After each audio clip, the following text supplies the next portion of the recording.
आज के expert Shri Manhar sir हमारे टीवाई की बच्चियों को साहित्य सिद्धांत के पेपर के अंतर्गत नाट का अर्थ, परिभाषा, तत्व और प्रकार के बारे में बात करें।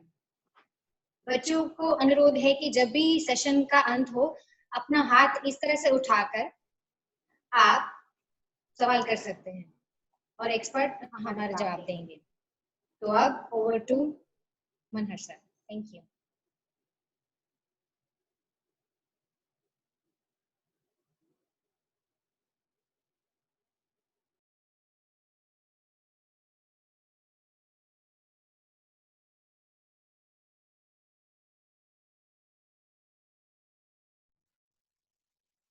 Hello hello. हाँ जी सर, बोलिए बोलिए, सब सुन रहे हैं आपको। Hello hello. फोन આવ્યો જ ને એટલે આ મને નથી સંભળાતું. हाँ जी सर।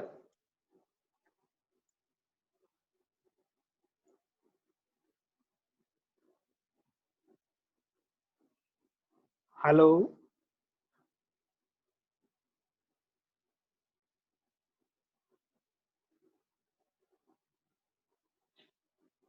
शायद मनोज सर लेफ्ट हो गए।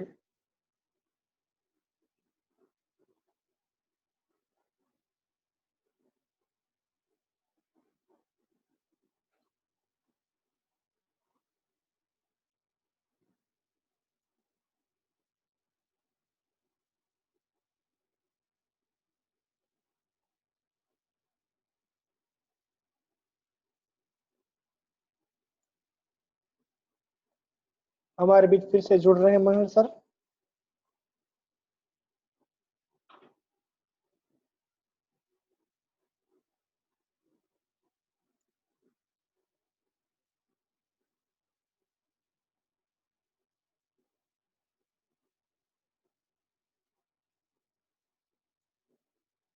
आपकी आवाज मुझे सुनाई नहीं दे रही है।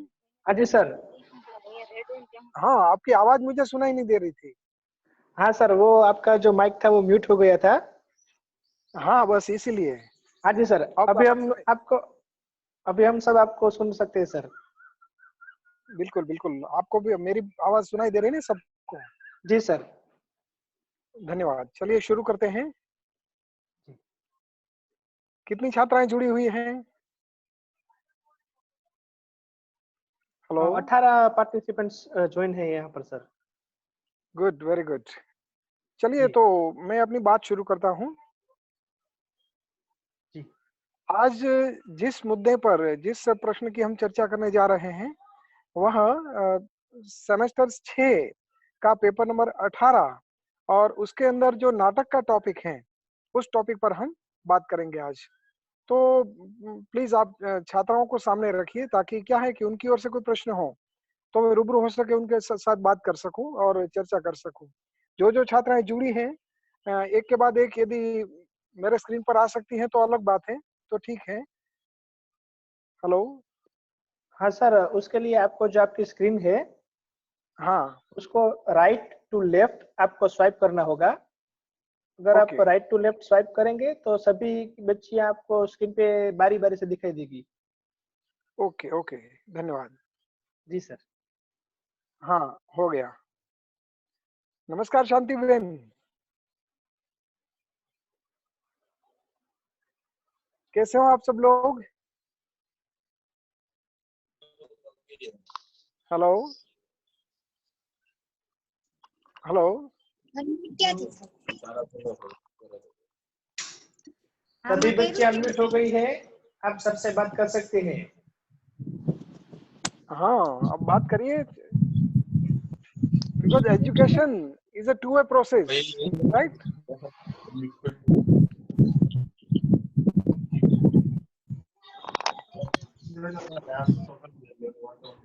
शांति बहन, आपकी मेरी आवाज सुनाई दे रही है ना आप सबको? जी सर। हेलो। जी सर, सुनाई दे रही है आपकी आवाज। हाँ, इनकी ओर से कोई रिस्पॉन्स नहीं है, इसलिए मुझे थोड़ा पूछना पड़ रहा है। नहीं सर, आपकी आवाज ठीक से सुनाई दे रही है। छात्रों की ओर से हाँ, अब ठीक है। आप सभी तैयार हो ना लॉकडाउन के इस समय में हमारे इस ऑनलाइन सर्विस के लिए? हाँ जी। अगर सभी बच्चियां सर की आवाज सुन रही है तो एक बार अपना हाथ ऐसे सामने दिखा के रिस्पॉन्स दीजिए। जी सर, सभी लोग सुन रहे हैं। गुड। तो चलिए सर नाटक अभी की बात शुरू करते हैं। सॉरी सर, अभी सभी को मैं म्यूट कर देता हूँ ताकि आवाज में कोई दिक्कत ना हो।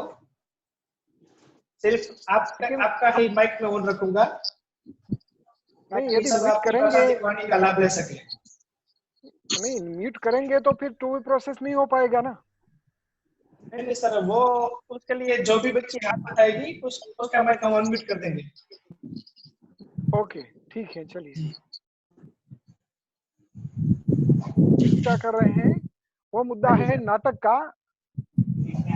कुल मिलाकर साहित्य सिद्धांत के पेपर में आप लोगों को उपन्यास, कहानी, नाटक, निबंध, एकांकी, आलोचना, ये सारे मुद्दों के प्रश्न अलग अलग होते हैं। यदि परीक्षा की दृष्टि से हम देखें तो नाटक और एकांकी ये दो मुद्दे एक साथ पूछे जाते हैं। कई बार अकेला नाटक पूछा जाता है और नाटक और एकांकी का भेद पूछा जाता है। तो जब हम नाटक की चर्चा कर रहे हैं तो ऐसे में सबसे पहले उन मुद्दों की मैं आपके सामने चर्चा करना चाहूंगा, आपके सामने रखना चाहूंगा, जो मुद्दे आपको सबसे पहले जहन में रखने हैं, ध्यान में रखने हैं। मैं समझता हूं कि आप लोग अपने पेन और नोट लेकर बैठे हैं, ठीक है? तो open your notebook please, right? और अपना पेन उठाइए, पहले मुद्दे लिख लीजिए जिन मुद्दों की हमें चर्चा करनी है आज वो। क्योंकि सबसे पहले आप इन मुद्दों को लिखेंगे अपनी परीक्षा में और उसके बाद एक एक मुद्दा उठाते जाएंगे और उनकी चर्चा हम करते जाएंगे। तो जैसे आप सबको मालूम है, 2 साल तक आप लोगों ने मुझसे अभ्यास किया है तो आपको पता है कि मैं हमेशा इस बात पर जोर देता हूं कि परीक्षा में अपना प्रदर्शन अच्छा रखने के लिए सबसे पहले आप मुद्दे लिखिए। तो कोई भी प्रश्न का जब हम शुरुआत करते हैं, आरंभ करते हैं, शुभारंभ करते हैं, तो पहला मुद्दा कौन सा होता है? कौन बताएगा? चलिए आप में से कोई बताइए कि पहला मुद्दा हम कौन सा लिखवाते हैं? 2 साल तक ये बात आपको समझाई गई है।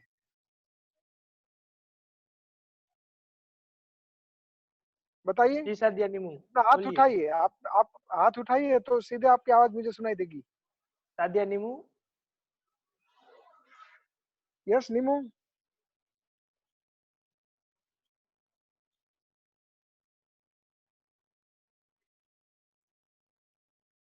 तो पहला मुद्दा रहेगा हमारा प्रस्तावना का, जिसके अंदर हम पूरे प्रश्न के अंदर, उत्तर के अंदर जो कुछ भी लिखने वाले हैं उनकी जानकारी रखेंगे। कुल मिलाकर 5-7 लाइन में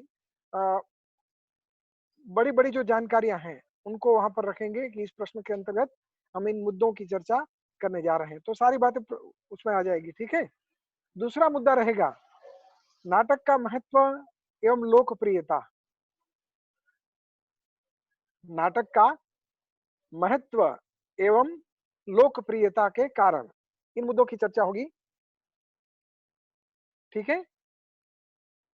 नेक्स्ट पॉइंट, तीसरा मुद्दा हमारा रहेगा नाटक का अर्थ। नाटक शब्द कहां से आया है, यानी नाटक का अर्थ एवं परिभाषाएं। पॉइंट नंबर 3, नाटक शब्द का अर्थ एवं परिभाषाएं।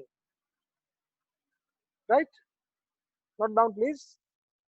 आप लोग लिखते भी जाइए और सुनते भी जाइए साथ में।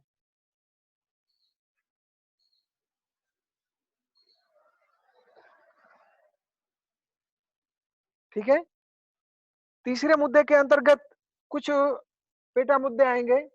उसके अंतर्गत 3.1, 3.1 उसका पेटा मुद्दा है पहला 3.1, जिसमें रहेगा नाटक शब्द का अर्थ।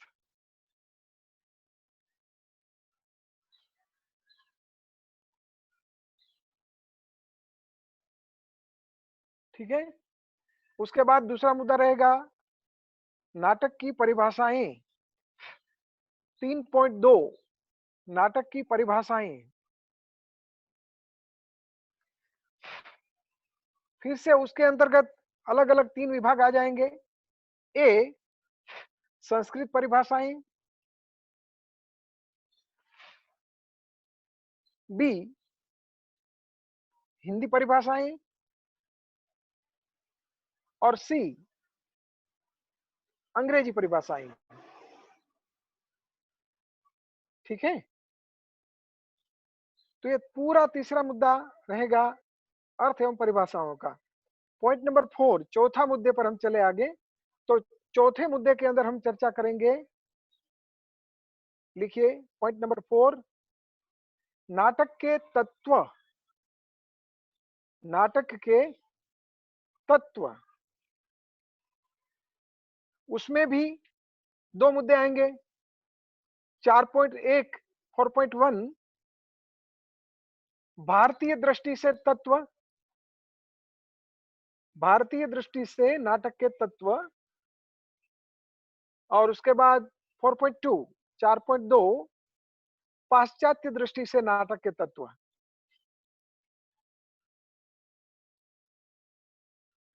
ठीक है, उसके बाद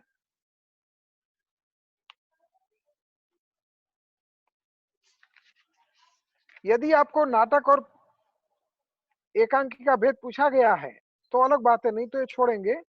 उसके बाद अगला पांचवा मुद्दा हमारा रहेगा नाटक, रंगमंच एवं अभिनय। नाटक, रंगमंच एवं अभिनय। छठा मुद्दा रहेगा पॉइंट नंबर 6, नाटक के विभिन्न प्रकार। नाटक के विभिन्न प्रकार। और सातवें मुद्दे के अंदर हम चर्चा करेंगे उपसंहार। अंतिम मुद्दा रहेगा उपसंहार। इस प्रकार कुल मिलाकर 7 मुद्दों के अंदर यह प्रश्न आपको लिखना होगा। और यदि परीक्षा में यह प्रश्न पूछा जाए और उसके बदले में एकांकी का प्रश्न पूछा जाए तो समझ लीजिए कि यह प्रश्न आपके लिए लिखना अच्छा रहेगा, क्योंकि जिस प्रश्न के अंदर मुद्दे अधिक हों, परिभाषाएं अलग अलग हों, उदाहरण दिए जा सकते हों, यू कैन हाईलाइट देम। आप उसे हाईलाइट कर सकते हो और परीक्षा का ध्यान आकृष्ट करते हो अपनी विद्वता द्वारा। तो इस तरीके से आप ये प्रश्न यदि पूछा जाता है तो इसको पहले चुने लिखने के लिए पसंद करें, क्योंकि इस प्रश्न के अंतर्गत इतनी सारी परिभाषाएं हैं, इतने सारे मुद्दे हैं, जिनके परिणाम स्वरूप आपका उत्तर भी जैसे कहते हैं ना कि हमें क्वांटिटी भी देनी है और क्वालिटी भी देनी है, क्योंकि आपका परीक्षक कौन रहेगा वो आपको पता नहीं है। तो उसकी मानसिकता के अनुसार आप उसमें क्वांटिटी और क्वालिटी दोनों दें, ये आवश्यक है। तो इस दृष्टि से यह प्रश्न बहुत ही महत्वपूर्ण प्रश्न है परीक्षा के लिए, और इनकी तैयारी भी आपके लिए आवश्यक रहेगी। तो चलिए पहले मुद्दे से हम शुरू करते हैं, प्रस्तावना से। तो नाटक, अलग अलग हिंदी साहित्य की विधाओं की बात करें तो उपन्यास, कहानी, निबंध, आलोचना, कविता, रिपोर्टाज, इन सभी विधाओं में नाटक की बात सबसे महत्वपूर्ण है, क्योंकि नाटक एक ऐसा काव्य प्रकार है जिसमें सभी को आनंद प्रदान करने की पूरी क्षमता रहती है। भारतीय साहित्य में और पाश्चात्य साहित्य में, पूरे विश्व के साहित्य में यदि हम देखें तो हर एक संस्कृति में, हर एक प्रजाओं में नाटक का पुरातन इतिहास मिलता ही है। इसलिए ऐसा कहा जाता है कि नाटक शब्द या नाटक विधा एक बहुत ही प्राचीन कला मानी गई है और इसका व्याप समग्र विश्व में अक्सर देखा जाता है। तो इस प्रश्न के अंतर्गत हम नाटक के उद्भव, नाटक की परिभाषाएं, नाटक के तत्व आदि सब की चर्चा करेंगे। ऐसा कहकर हम अपनी प्रस्तावना पूर्ण कर सकते हैं। चलिए अब दूसरे मुद्दे पर आते हैं। दूसरे मुद्दे में हमें देखना है कि नाटक का महत्व क्यों है। ऐसा कहा जाता है कि काव्येषु नाटकम रम्यम, यानी काव्य के सभी प्रकारों में नाटक को सबसे रमणीय माना गया है। ऐसा क्यों? काव्य के सभी प्रकार की बात अभी हमने की, तो प्रकार तो कई हैं, लेकिन उन सब में नाटक सबसे अधिक लोकप्रिय क्यों है, रमणीय क्यों है? तो ऐसा माना गया कि नाटक की उत्पत्ति कैसे हुई। तो ऐसा कहा जाता है कि ब्रह्मा ने पूरी सृष्टि की, ब्रह्मांड का सर्जन किया, मानव जाति को पैदा किया। मनुष्य जाति ने जब संस्कार आए, रहना सीखा, उसके बाद उसे लगा कि अभी हमारे समाज में, संसार में कुछ कमी है, तो ब्रह्मा से प्रार्थना की गई, देवों से प्रार्थना की गई और कहा गया कि हमारे जीवन को रमणीय बनाने के लिए आप कुछ प्रदान करें।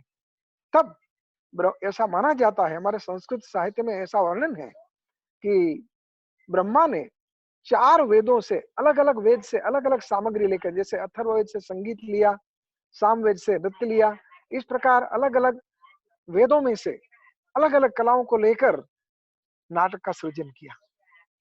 इसलिए इसे पंचम वेद भी कहा जाता है। संस्कृत साहित्य में नाटक को कहते हैं कि यह पंचम वेद है, 5वां वेद है। और इसका जो सिद्धांत है वह देवोत्पत्ति सिद्धांत माना जाता है। वेदोत्पत्ति सिद्धांत और देवोत्पत्ति सिद्धांत। वेदोत्पत्ति इसलिए कि वेदों के द्वारा, वेदों का सार तत्व लेकर इसकी रचना की गई है, इसलिए कहते हैं कि ये वेदों से उत्पन्न हुआ है। इसलिए नाटक की उत्पत्ति का ये वेदोत्पत्ति सिद्धांत माना जाता है। और देवों की प्रार्थना के बाद यह नाटक की रचना हुई, इसलिए इसे देवोत्पत्ति सिद्धांत भी माना जाता है। ऐसा कहा जाता है कि मनुष्य जब सामाजिक हुआ और उसे जब मनोरंजन की आवश्यकता हुई, तब सबसे पहले सृष्टि पर काव्य रचना हुई और उसके बाद इन सभी तत्वों को लेकर नाटक की रचना हुई। अब नाटक ही सबसे लोकप्रिय क्यों, रमणीय क्यों? आप सभी ने कभी न कभी नाटक तो देखा ही होगा, देखा है ना?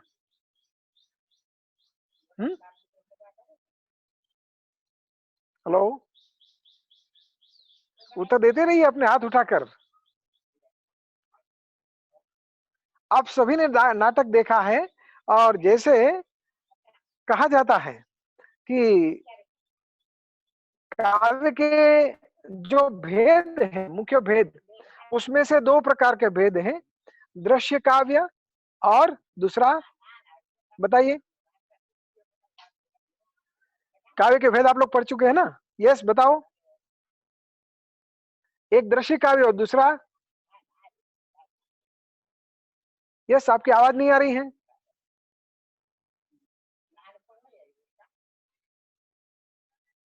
हेलो, हाँ, दृश्य काव्य और दूसरा होता है श्राव्य काव्य। कौन सा? श्राव्य काव्य, जिसे हम स्टेज पर या पर्दे पर देख सकते हैं, वह दृश्य काव्य है। और जिसे केवल पढ़ सकते हैं या सुन सकते हैं, वह श्राव्य काव्य है। तो नाटक को हम कैसा कहेंगे? दृश्य काव्य है। तो दृश्य काव्य होने के कारण यह श्रोताओं और दर्शकों को आनंद प्रदान करता है, आनंद प्रदान करने की क्षमता रखता है। और इसलिए नाटक जो है वह सबसे लोकप्रिय होता है। क्योंकि यदि उदाहरण के तौर पर हम लें कि यदि आप देखेंगे कोई कविता, उपन्यास या कोई भी प्रकार का साहित्य आपको पढ़ना है, उसका आनंद लेना है, तो आपको पढ़ना आना चाहिए। If you can read it or if you can listen to it, then you can enjoy it, right? यदि कोई अनपढ़ आदमी है तो अनपढ़ आदमी तो पढ़ नहीं सकता, तो उस रचना का आनंद कैसे ले सकता है? लेकिन आप देखिए, नाटक का आनंद क्या अनपढ़ लोगों को नहीं मिलता है? और जब हम नाटक की बात कर रहे हैं, तब आप ये समझ लीजिए कि आधुनिक युग में हम जिसे फिल्म कहते हैं या धारावाहिक कहते हैं, सीरियल कहते हैं, वो आखिरकार क्या है? नाटक ही तो है। तो सीरियल हो या कोई फिल्म हो, उसमें से आनंद प्राप्त करने के लिए क्या पढ़ा होना लिखा जरूरी है? क्या अनपढ़ आदमी को आनंद नहीं आता? हेलो, बताइए। यानी मुख्य रूप से देखा जाए तो नाटक में सभी को आनंद प्रदान करने की क्षमता है, चाहे अनपढ़ हो या पढ़ा लिखा हो, चाहे गंवार हो या बुद्धिमान हो, चाहे ग्रामीण हो या चाहे शहरी हो, चाहे धनवान हो चाहे गरीब हो। नाटक एक ऐसी वस्तु है जो सबको समान रूप से आनंद प्रदान करने की क्षमता रखता है। इसलिए नाटक को सबसे रमणीय माना गया और कहा गया कि काव्येषु नाटकम रम्यम। काव्य के सभी प्रकारों में नाटक सबसे रमणीय है। आप देखें, हमारे भारतीय साहित्य में ये पूरी परंपरा रही है। पुराने जमाने में लोग गांव के चौराहे पर इकट्ठा होकर नाटक देखा करते थे, भवाई होती थी, मंडलियां हुआ करती थी। तो पहले जब फिल्में नहीं थी और इलेक्ट्रॉनिक मीडिया नहीं था, तब समाज को पूर्ण रूप से मनोरंजन का साधन था तो केवल नाटक था। और इसीलिए ये नाटक एक लोकप्रिय विधा के रूप में पहले से स्थापित रहा है, आज भी है और भविष्य में भी रहेगा। अब दूसरी बात देखें, यदि आप देखते हैं कि नाटक में किस विधा का प्रयोग नहीं होता। આપણે ગુરુકુળમાં નાટકની પરંપરા રહેલી છે, તો બધા બહેનો ઘણા બધા બહેનો નાટકમાં ભાગ લીધો જ હશે, લીધો છે ને? મોઢું હલાવો તો ખબર પડી જશે, માથું તો હલાવી શકાય।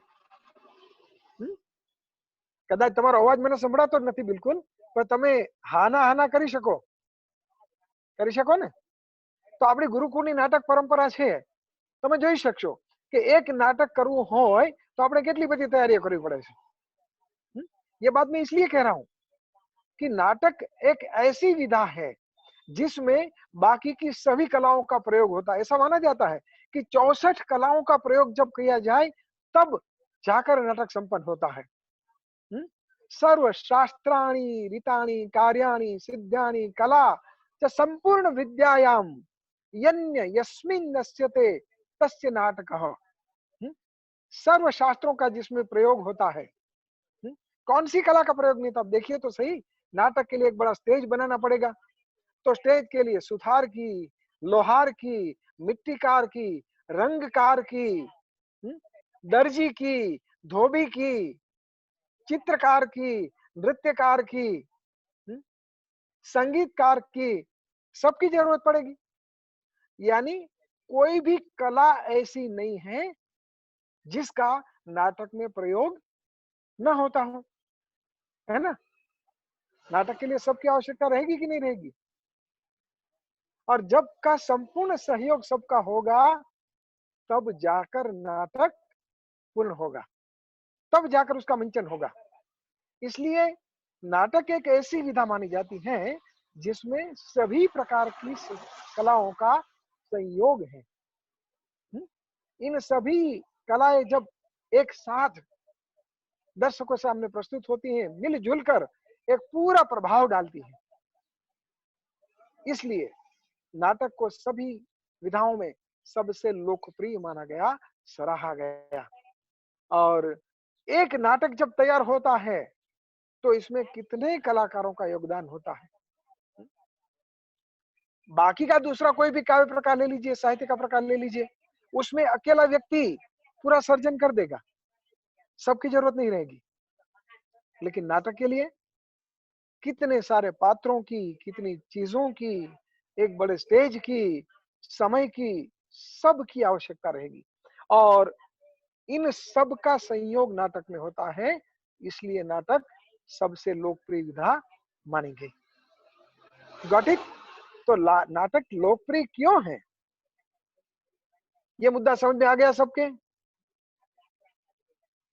यदि आ गया तो हाथ उठाइए सब, और यदि कोई प्रश्न है इस मुद्दे में तो आप बताइए, हाथ उठाकर प्रश्न पूछिए, उसके बाद हम आगे चलें।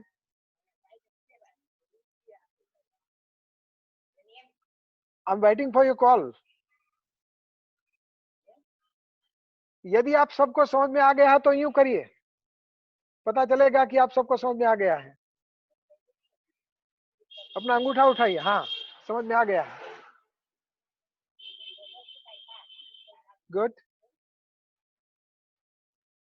ओके, कोई प्रश्न नहीं है ना? आगे बढ़े,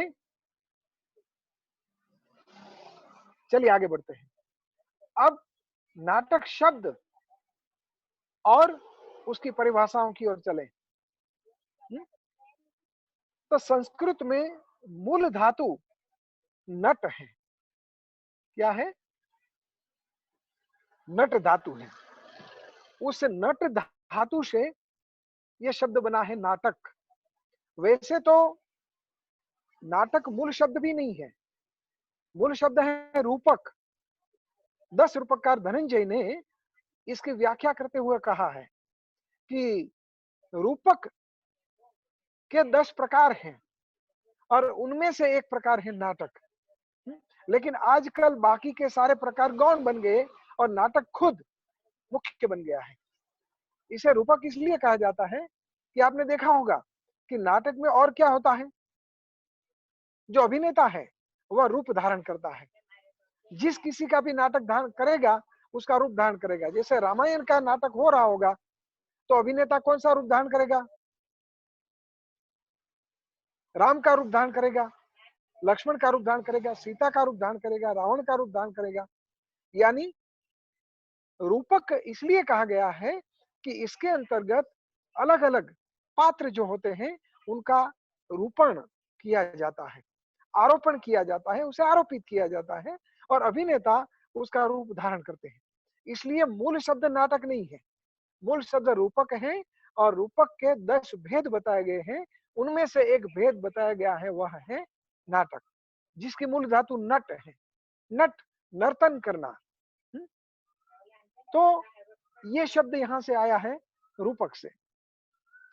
अब इसकी जो उत्पत्ति की बात तो हमने अभी बताई इस प्रकार से कि भाई देवों की प्रार्थना पर ब्रह्मा के द्वारा 5 वेदों का सार लेकर इसकी उत्पत्ति संस्कृत साहित्य में बताई जाती है। परिभाषाओं की बात करें तो संस्कृत में जो परिभाषाएं दी गई हैं उनमें से एक परिभाषा ये कहती है कि अवस्थानुकृतिर नाट्यम। नोट डाउन प्लीज, आप लिख लीजिए इसे।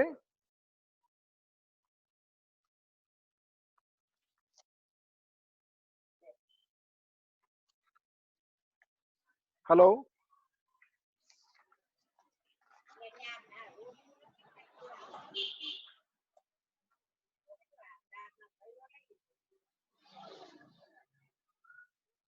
हेलो। ऐसा कहा जाता है कि अवस्थानुकृतिर नाट्यम। इसकी थोड़ी चर्चा कर लेते हैं। अवस्थानुकृतिर नाटकम यानी क्या? यानी जो अवस्था, जिस अवस्था में नाटक का जो विषय है, टॉपिक है, उसके पात्र रहेंगे, उसी पात्रों का उसी अवस्था को स्टेज पर, मंच पर फिर से एक बार अनुकृत किया जाता है, यानी अनुकरण किया जाता है। भगवान राम ने जो जीवन जिया, जिस प्रकार के कार्य किए, उनका अनुकरण, उसकी उसी अवस्था का फिर से एक बार अनुकरण मंच पर किया जाता है। यानी जो अवस्था मूल पात्र की रही, उसी अवस्था का फिर से एक बार अनुकरण। आप में से जब किसी ने नाटक में हिस्सा लिया होगा तो आपको पता है कि आप क्या करते हैं, जो मूल पात्र है उसका अनुकरण करते हैं कि नहीं? हेलो, करते हो ना? हाँ, तो जो अभिनेता है वह उसी अवस्था का अनुकरण करता है, इसलिए कहा गया कि अवस्थानुकृतिर नाट्यम। दूसरी एक परिभाषा है, उसे भी लिख लीजिए।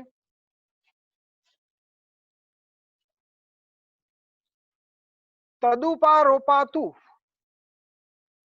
तदुपा, तदुपा रोपातु रूपकम, तदुपा रोपातु रूपकम।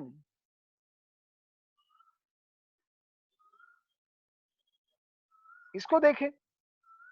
तदुपा रोपा, तद यानी वह, जो मूल है वह,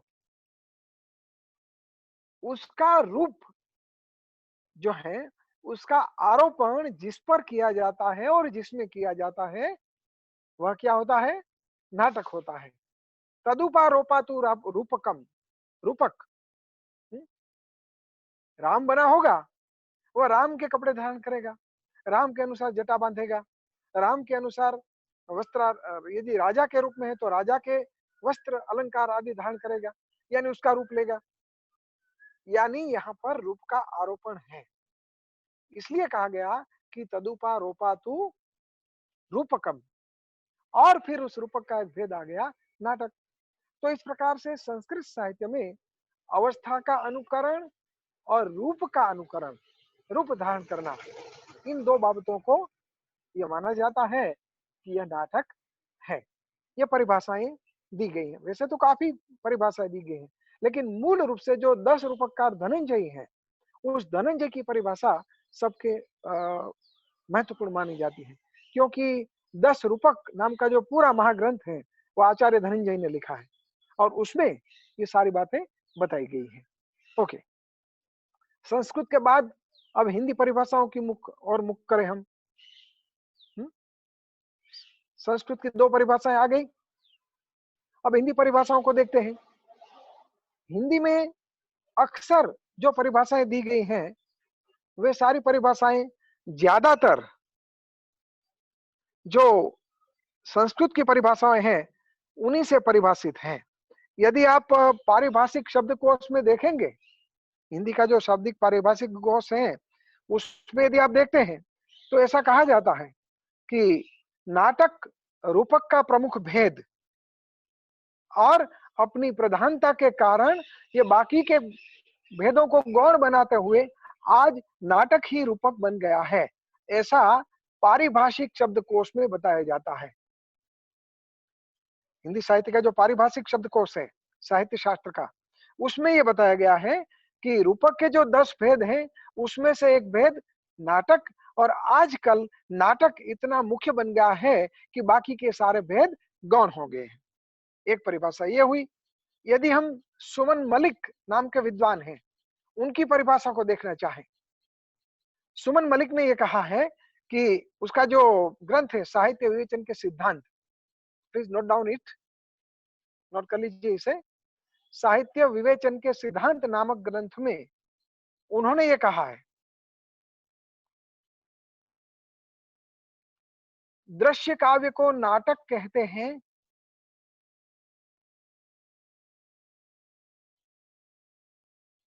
दृश्य काव्य को नाटक कहते हैं। नाटक वस्तुतः रूपक के भेदों में से, वस्तुतः रूपक के भेदों में से एक प्रमुख भेद है, किंतु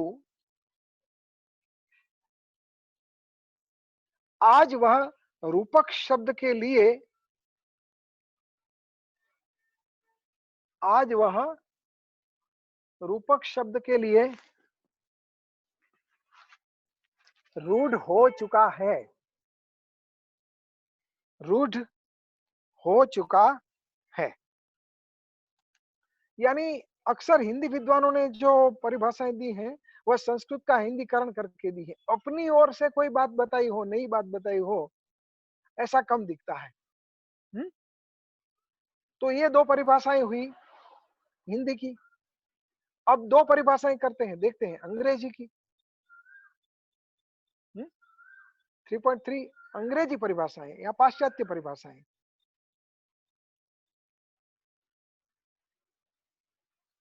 तो पाश्चात्य परिभाषाओं की बात करें तो उसमें मूल शब्द यदि देखा जाए तो डू शब्द है, DO, डू। आप सभी जानते हैं ना? हेलो, डू का अर्थ क्या होता है बताइए, हाथ उठाकर जवाब दीजिए, क्योंकि इसी से इसका अर्थ समझ में आएगा आपको। डू, टू डू एक क्रियापद है, वर्ब है ना?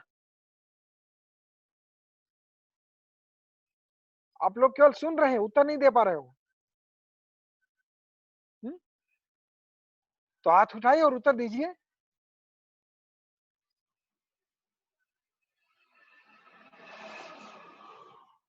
टू डू का अर्थ होता है करना, कुछ भी करना, होता है कि नहीं, है ना? टू डू यानी करना। तो डू शब्द से बना है शब्द ड्रामा।